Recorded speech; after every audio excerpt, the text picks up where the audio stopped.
Hai, salam sehat untuk kita semua. Perkenalkan, nama saya Oktaviana Lende, NIM 2248401033, program studi D3 Farmasi. Saya berasal dari kampus Politeknik Kesehatan Bakti Sumba. Di sini saya akan membahas tentang malaria.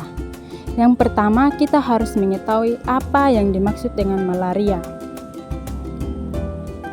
Malaria merupakan penyakit serius dan bisa berakibat fatal bagi pengidapnya. Penyakit ini ditularkan melalui gigitan nyamuk Anopheles betina yang terinfeksi parasit tersebut.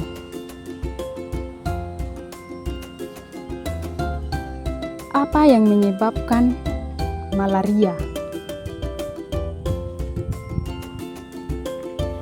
Berikut ini beberapa jenis Plasmodium penyebab penyakit malaria yang menginfeksi manusia. Yang pertama, Plasmodium vivax. Malaria yang disebabkan oleh parasit Plasmodium vivax cenderung menimbulkan gejala yang lebih ringan. Parasit ini dapat bertahan di organ hati dalam jangka waktu beberapa bulan atau tahun. Walaupun golongan ringan, malaria yang disebabkan oleh parasit ini dapat tumbuh ketika daya tahan tubuh menurun karena parasit dapat aktif kembali. Yang kedua, Plasmodium ovale. Malaria yang disebabkan oleh Plasmodium ovale ini tergolong tidak terlalu berbahaya yang mengancam jiwa.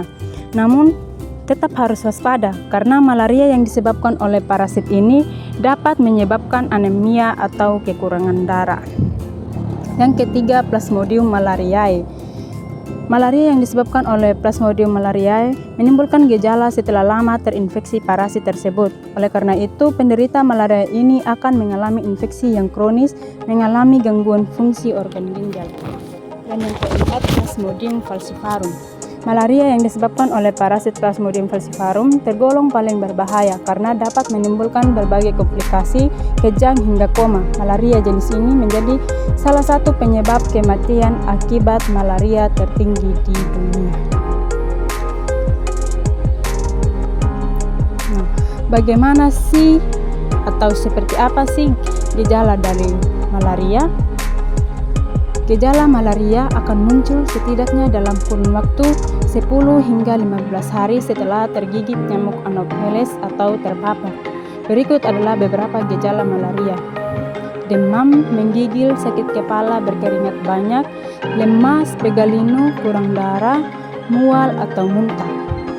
Jika teman-teman mengalami gejala seperti ini, segera pergi ke puskesmas atau rumah sakit terdekat untuk mendapatkan penanganan.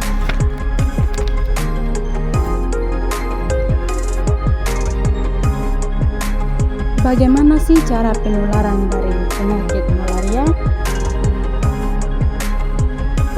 Penyakit malaria ditularkan melalui dua cara. Yang pertama, penularan secara alamiah. Penularan secara alamiah adalah infeksi parasit malaria yang dimasukkan oleh nyamuk Anopheles melalui gigitan yang mengandung sporozoid malaria ke dalam tubuh manusia.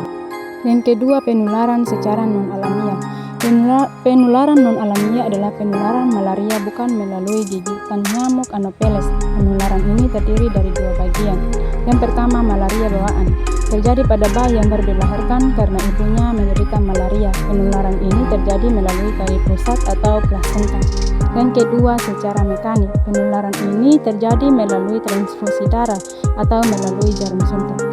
Penularan melalui jarum suntik banyak terjadi pada para morfinis yang menggunakan jarum yang tidak steril lagi. Nah, bagaimana sih cara pencegahan dari malaria? Berikut ini beberapa cara pencegahan malaria. Yang pertama, tidur menggunakan kelambu. Yang kedua, tingkatkan daya tahan tubuh. Yang ketiga, menjaga kebersihan lingkungan. Dan yang keempat, semprotkan obat anti nyamuk sebelum tidur pada kamar, ruang tamu, dan lain-lain. Dan thank you for watching. Bye bye.